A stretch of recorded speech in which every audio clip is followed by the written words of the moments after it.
Today's episode is brought to you by Moore Spots, where your business finds its space. Need an office for a day, a conference room for a week, or a meeting space without a year-long lease? We've got you covered. Flexible, local, and designed to help your business grow. Learn more at moorebizspots.com. Imagine more stories that soar, business, life, and so much more. Laughs, lessons, and local delight. It's the podcast that feels just right. It's the Imagine More podcast.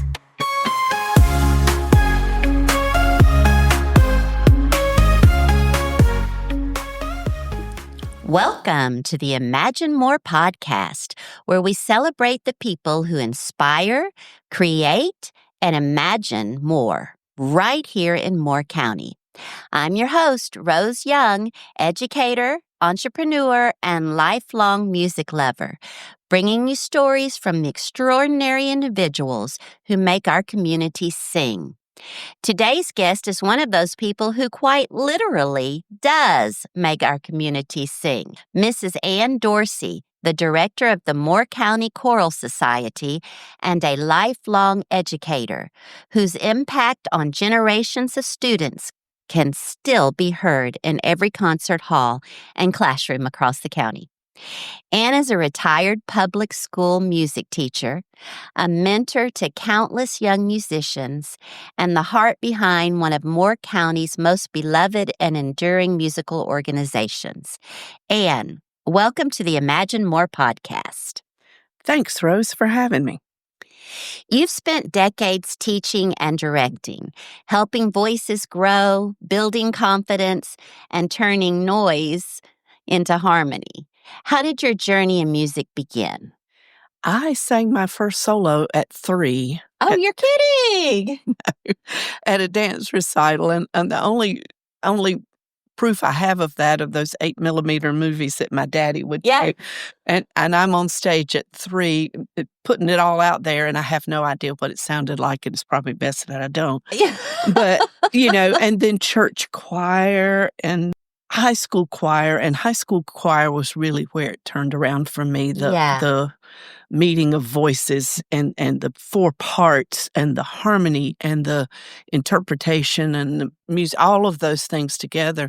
And I wanted to do that with people. I wanted to, be on the podium and make that happen for people because it was an amazing experience. So it started early, and then in high school, we got to go to Carolina to hear the Carolina Choir and to have a little workshop with its director, Dr. Lara Hoggard. And then that just cemented where I wanted to go to college. Oh, yeah. And there was not going to be I had no other choice. That was it, huh? That was it. Sent my SAT scores to one school. Oh. And so, I don't know. I didn't have a backup plan, but that's what I wanted. And that's what worked out for me. And those years at Carolina with who I think is probably the best conductor that ever lived, at least as an educator, he checked all the boxes. And I just wanted to be like him. And that's what sent me on the education path. I love that. So it was inspired by your high school music director. It was. And just, sitting in that, it was a large group, and sitting in that group and making the harmony happen and all the good stuff. I don't know that we were, a really fine choir. I don't remember a thought about that, but I just know that I loved doing that, and I wanted to be the one who helped somebody else to do it. So, and so you have. For a long time. So tell us a little bit about your teaching career. Well, I started out in Hope County. I took an interim for one of the teachers who was out on maternity leave. And so I did a semester, and then she moved. I started at the junior high there, and she moved to the high school. And so I took the junior high position permanently. And then she left the high school position, so I moved up to the high school position. Oh, you just followed her, right? Well, and it was such a fantastic program in a county that I had no idea I didn't know to expect that from Hope County, but it was fantastic and tradition of really good choral work and years of superior ratings and contests and all of those things. So I wasn't expecting it. Yeah. And it was fantastic. And so I had a great 10 years there. And then, and I had children of my own. I needed to have my fingers in their school pie, as it were. So I came here and finished my career here. I did 32 years in all. 32 years in all. So when you finished your career here, where were you? I finished at Northmore High School. At Northmore, really? And it was fantastic. It was like the cherry on top of that sundae. That was No just kidding. When I went, there wasn't a choral program. When I left, we had 10% of the student body singing, and oh wow! So it was.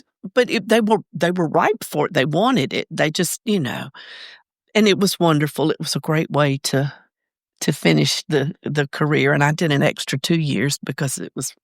Oh, really? That's why you did 32? That's why I did 32. I just couldn't let go. I have a hard time letting go anyway. But it was fantastic at Northmore. Really was.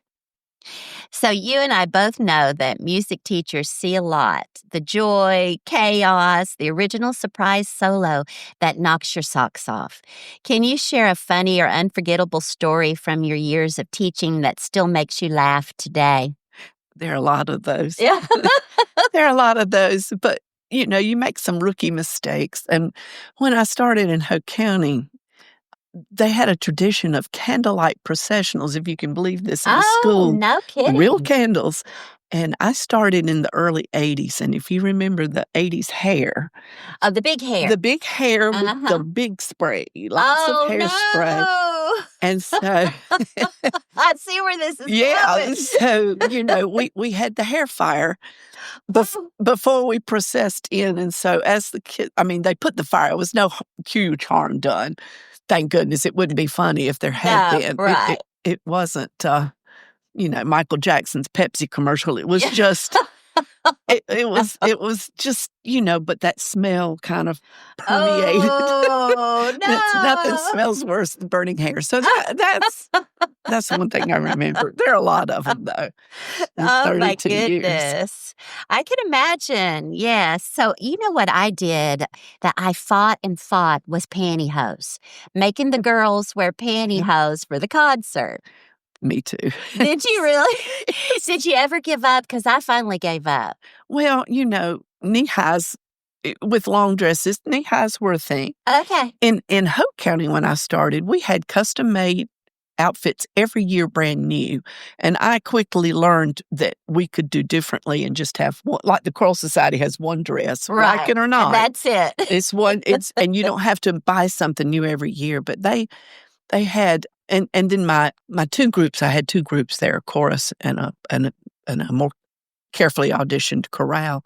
And so the chorale was the traveling group. So not only did they usually had a long skirt, a blouse, and a jacket, but they also had pants. Okay. So when we traveled, and every year, putting that together and new suits for guys, it was a lot. Yes. So we learned to cut a lot of corners, and pantyhose was one of them. So, you pick your battles, but you really do. And I picked that battle for a long time, man. And then finally. Well, the whole thing about outfits is uniformity. That's right. Either we do or we don't. Choral Society does. And right down to the jewelry. Right down to it. Mm-hmm. And so, and personally, I like to see that from the audience. I like to see uniformity, not just come as you will, But things do change and tastes do change. But Moore County Choral Society has not changed in that regard. And it looks really good in pictures and it looks good from the stage. Yeah. And I know that you preach a lot about what your mouth looks like. Oh, Lord have and mercy. that should be uniform too. It should. You would think that the whole uniformity idea would pervade the chorus, but that's not always the case. Oh, Lord. You taught high school students for many years, and now you work with adult singers in the Moore County Choral Society. What's the biggest difference between teaching young students and directing adults? Oddly, it's not that different. It's not. Especially in the organizational things, Right, that's true. how you get on the risers, how you stand, I find myself preaching the same sermons as I Yes. did with kids.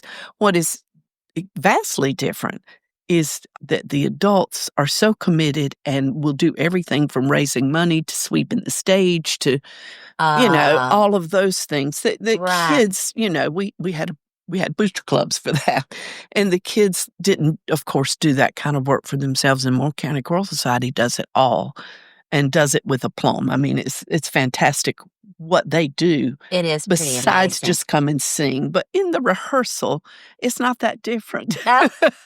So do you find yourself switching into teacher mode? I stay in teacher mode. If I were to switch out of teacher mode, you would notice. It's ingrained, and sometimes I think, Anne, these are adults here. Yeah. But I just know one way that works, and so I do find myself crossing that line. And fortunately, it is accepted with good humor. That's right, it is. Well, you do it with humor. Well, And sarcasm. I know they tell you when you start teaching, don't be sarcastic with kids. I can't do this. Yeah. And it turns out kids will take it if it's intended with love and That's it's not right. intended to hurt. No. And sometimes for me, humor is better. I never could be that big bad teacher that kids were afraid of. That wasn't gonna ever happen. No. So to be able to reach them with humor and a raised eyebrow or an expression or whatever was easier for me than trying to just be something I wasn't. Yeah, well, and kids know when you care about them and when you're being sarcastic, but it's funny and you're not meaning it hurtfully. They know. No, and I think it gives you an authenticity. I agree. You have to be who you are at the end of the day if you want to get who they are. I love that. That's perfect. So, what have been some of your biggest challenges as a music teacher and choir director? Well, Besides vowels. rounded vowels and just attention to the podium. Just Oh, yeah. the eyes lifted towards the director, just on the off Yes. chance that something might be happening up there. But I think that is every choir director's issue, especially with amateur choirs who are not working from memory. Working Right. from memory, which my school kids did, Yeah. then if they look away, it's really obvious that they're Right. not paying attention. But in when you're using music, the tendency is just keep your nose down and make sure you don't lose your place or whatever. And so it becomes an issue Yeah. when folks aren't looking. So, So, how do you get us to look at you? oh dear, you know, sometimes it's not pleasant. Yeah. You know, just please look up doesn't get it. No, So, it doesn't work. it doesn't work. So sometimes it's more forceful than that, and it's as we said the other night. If somebody yells fire in a theater and you keep eating your popcorn, it's sort of the way I feel when I say look up and you don't. Yeah. Then something bad's going to happen. That's right. So I guess that's every choir director's issue. I don't have other issues. I mean, we are dedicated, we do all the work, and all of those things are fantastic. So, but yeah, that issue always will be an issue. Well, that is and the vowels too, though, because I know that we are Southern here in North Carolina. Aren't we just? Well, and anytime you put a group of people together, and from various walks of life and various homes and so forth, Right. you have to unify, or else you get just that. Yeah. And I guess that's just that's when you say chorus is not just a group of people singing together. I mean, That's right. There's more to it than that. That's right. And so, yeah, the unification of vowel sounds, and from the very core of that is a perfectly rounded ooh vowel. And once you get that, you try to build from that. But from week to week, that concept seems to fade. So you've had a front row seat to watch students discover their voices, literally and figuratively. What's one of those aha moments that stands out when you saw a student really come alive through music?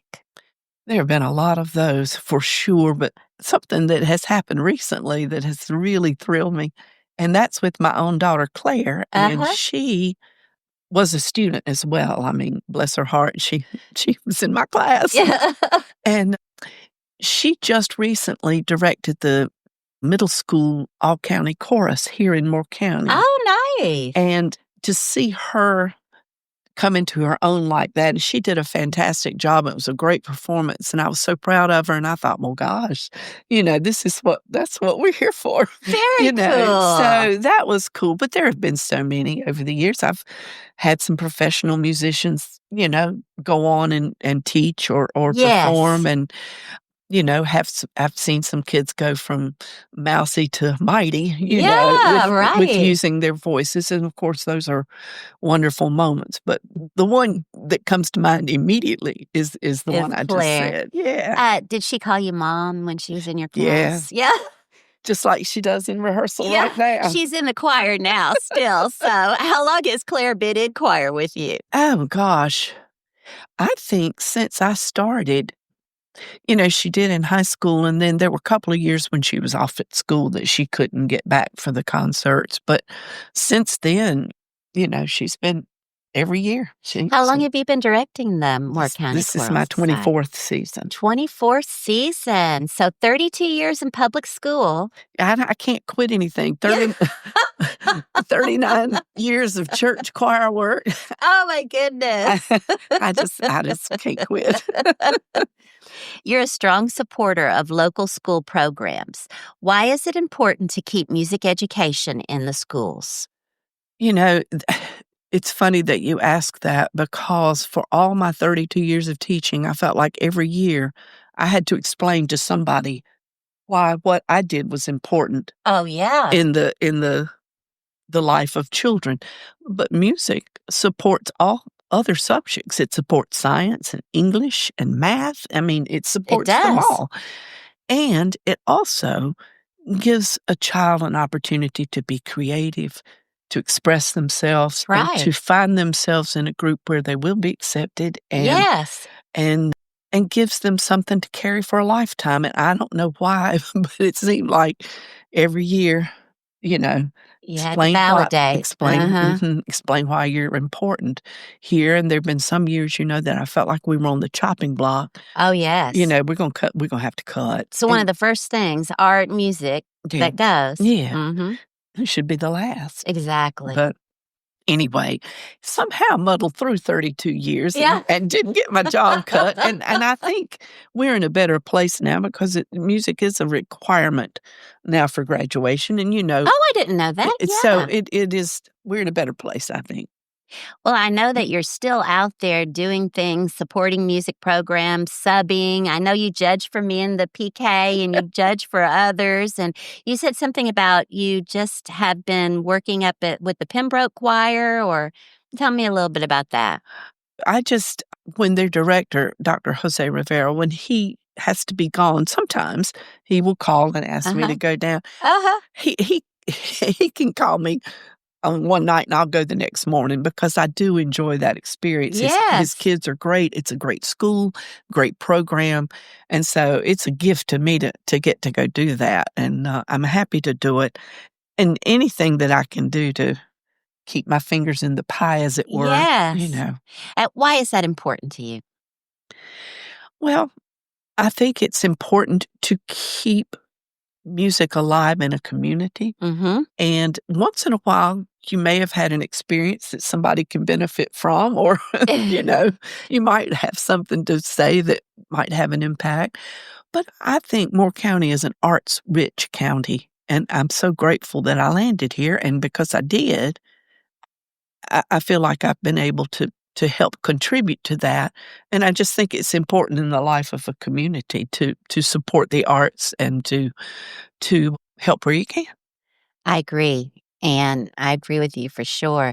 And I know that sometimes I would have students that might be failing all of their other Mhm. classes, and the counselor shoved them in the choir because, Mhm. what else are you going to do with them? Right, right. And then they end up excelling.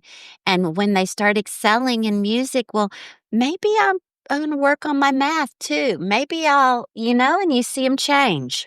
It's interesting, I think as a choir director particularly or a band director, a performing arts group director, you know a kid on a different level I agree. than their Yes. teachers sometimes Uh do, huh. their classroom teachers. I know there's during my middle school years, it was almost every day that somebody's discipline problem got stuck in my classroom for Exactly. just go in there for a while, calm down. And, sometimes it was kids I taught, sometimes it wasn't. It just was just a place, Oh, really? Oh, my Yeah. goodness. So, but I do think, and in fact, I know that for a lot of kids, that is a life-changing time when and being a part of a group and being accepted and creating a product that you try to perfect and Right. present, all of those things, I think give you a different outlook on life, and I think it has been life-changing for a lot of kids that I taught, and they'll tell you that 20 Ah, years later, yes. "If I hadn't been in your choir, Yeah. I I'd be in jail. I'd be in jail." That's about right. And you're like, "Yes." Yeah. So let's talk about the Moore County Choral Society. For anyone who hasn't experienced one of your concerts, describe what it's like to stand in front of that group, the energy, the blend, the connection.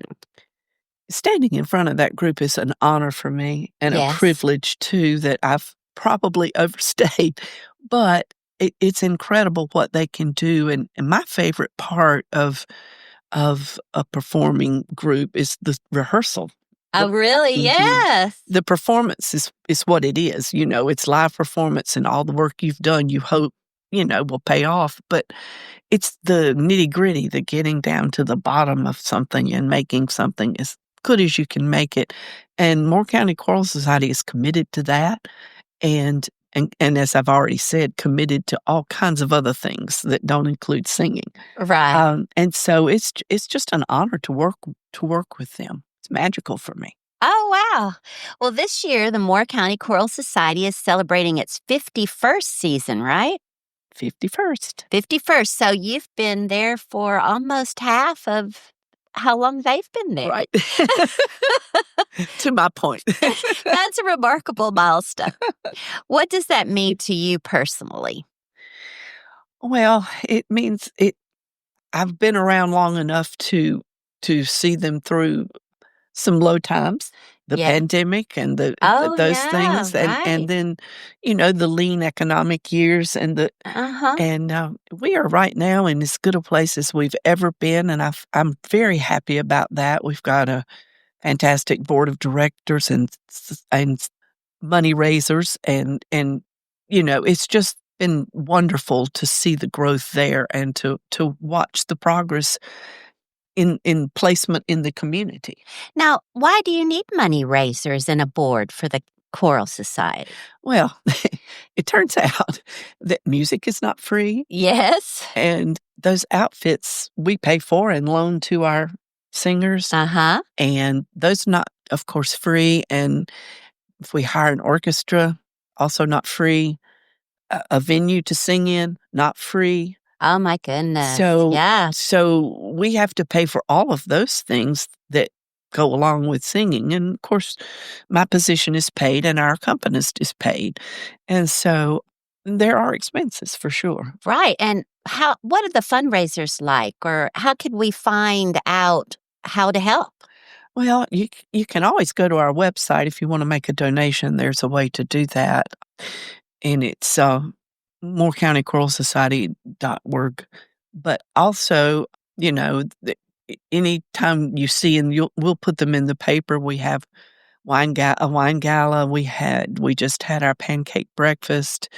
We have over the years had a silent auction, and we've done other things too for fundraising, but we do depend on private and business donations, and we have a system for going after those, and the community has been ever so generous in their response. Tell us about the upcoming December concert. What's the theme? What can the audience look forward to hearing as part of this celebration? Well, this is a season of love. And season of love. Yeah. Love. That's correct. That's correct. Love. And so our Christmas concert is entitled Love Came Down, and we are actually singing that carol on the concert.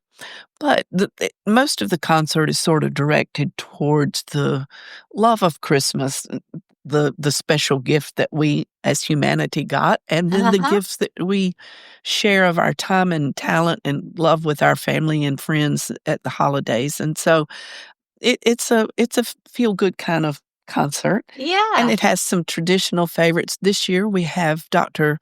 Ryan Book from Sand Hills Community College as our guest, and he is a classical guitarist, but also can be other kinds of guitarist. And so he will be playing with us on the concert. Oh, nice. And so we look forward to working with him. Oh, that's the first time, right?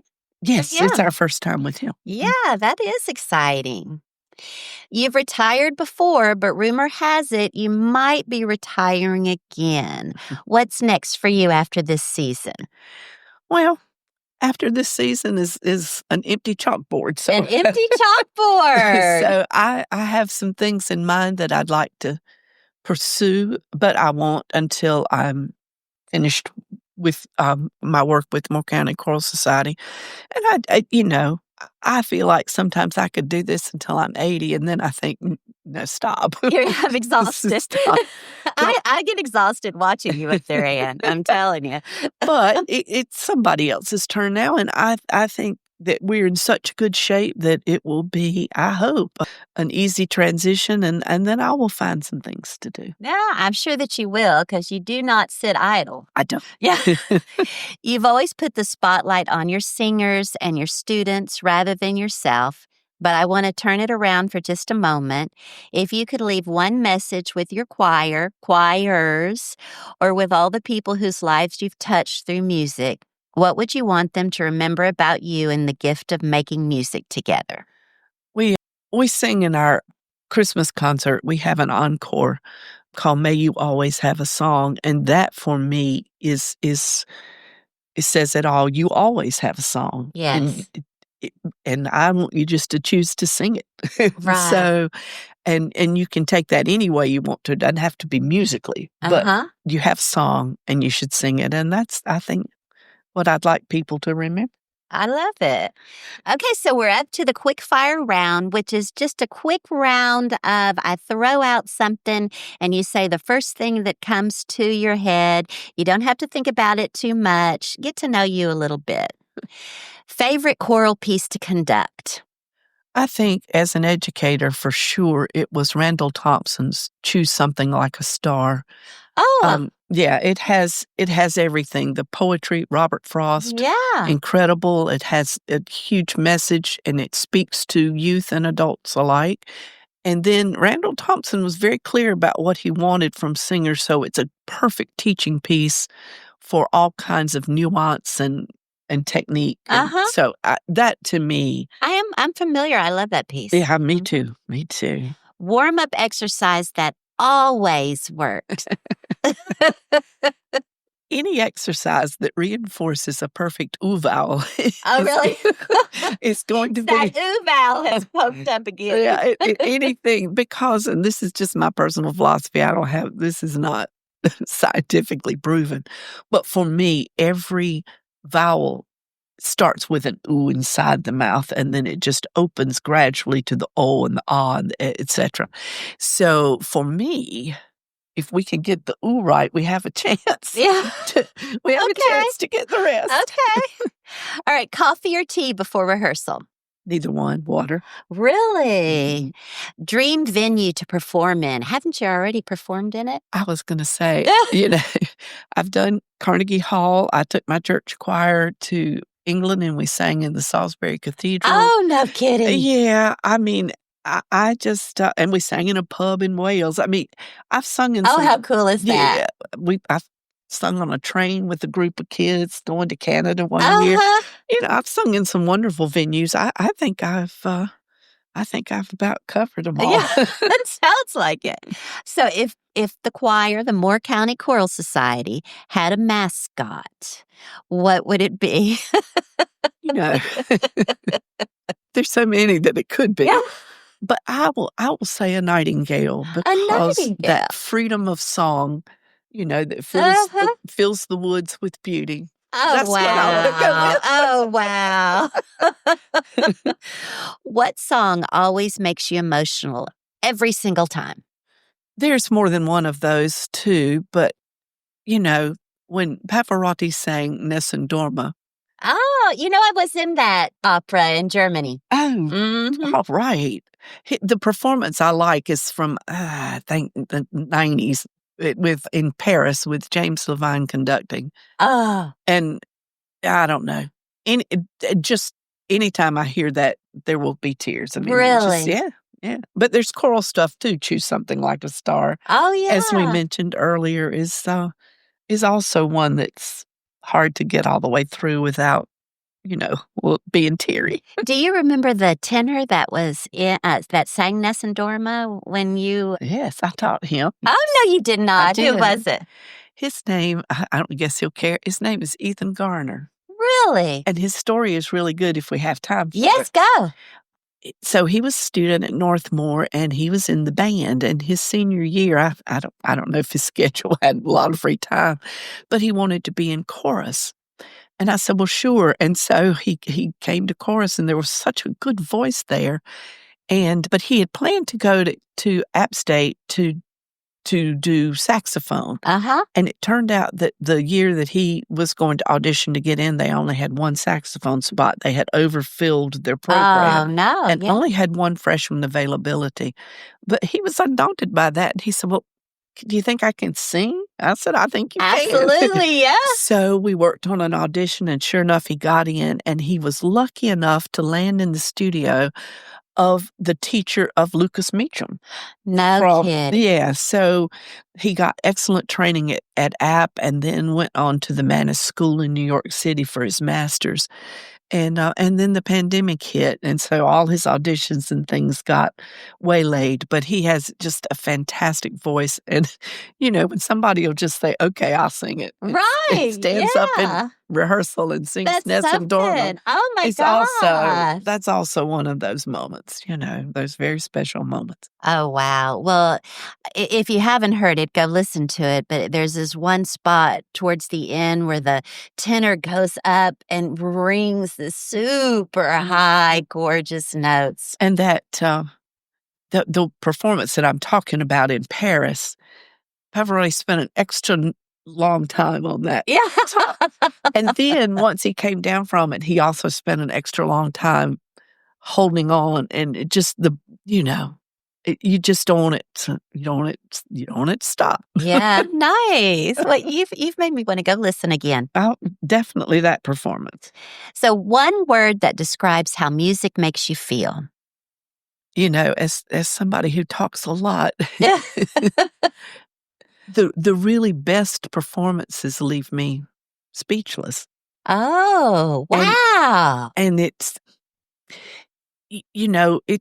sometimes you'll hear a performance and the audience starts clapping wildly before the cutoff is even given. They're all into it. But those performances where you stop and pause and you don't want your voice to interrupt any sound waves that might still be left in the air. Oh my goodness. That silence that comes after something that just speaks to you and touches your soul, then that's the speechless part. You can't.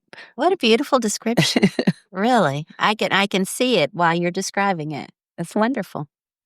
So, Anne, I always write a jingle for my guest as a thank you for coming by and doing the podcast. This time I did one for the Moore County Choral Society. It goes like this. Raise your voice, let music fly under Carolina's open sky. 51 seasons, harmony soar, the Choral Society singing more. I love that. That's so much fun. Thank you. So it's been great having you here today. Your work reminds us that music isn't just something we perform, it's something we live. Imagine a world where every voice is valued, every song tells a story, and every person finds their harmony. That's the world you've created, Anne, right here in Moore County. Thank you, Rose. The Moore County Choral Society, now celebrating its 51st season, continues to gain prominence as a chorus of distinction and excellence, and is proud to be among North Carolina's long-standing choral groups. The Moore County Choral Society depends on the generous contribution of individuals and businesses. An endowment fund has also been established for memorial gifts and bequests that support the society.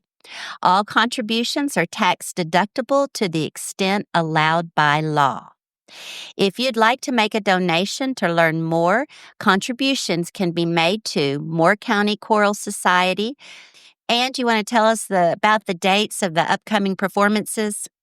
I do. I would like to invite everybody to our Christmas concert, which will be held at Sandhills on the 14th of December at 7 p.m. And tickets are available at Ticket Me Sandhills, and we'd love to see a great big crowd. So hope you'll come. Okay, tell me one more time. Say it one more time.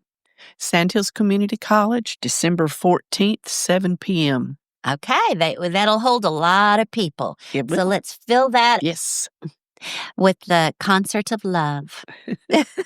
Absolutely. So ticket information, as she said, is at Ticket Me Sandhills, or you can go on to the moorecountychoralsociety.org or follow them on Facebook at Moore County Choral Society. And of course, don't forget to like, subscribe, and share the Imagine More podcast with your friends and family. You can find us at imaginemorepodcast25.podbean.com. Until next time, keep singing from the heart, keep laughing through rehearsals, and keep imagining more. Imagine more. Stories that soar, business, life, and so much more. Laughs, lessons, and local delight. It's the podcast that feels just right. It's the Imagine More podcast.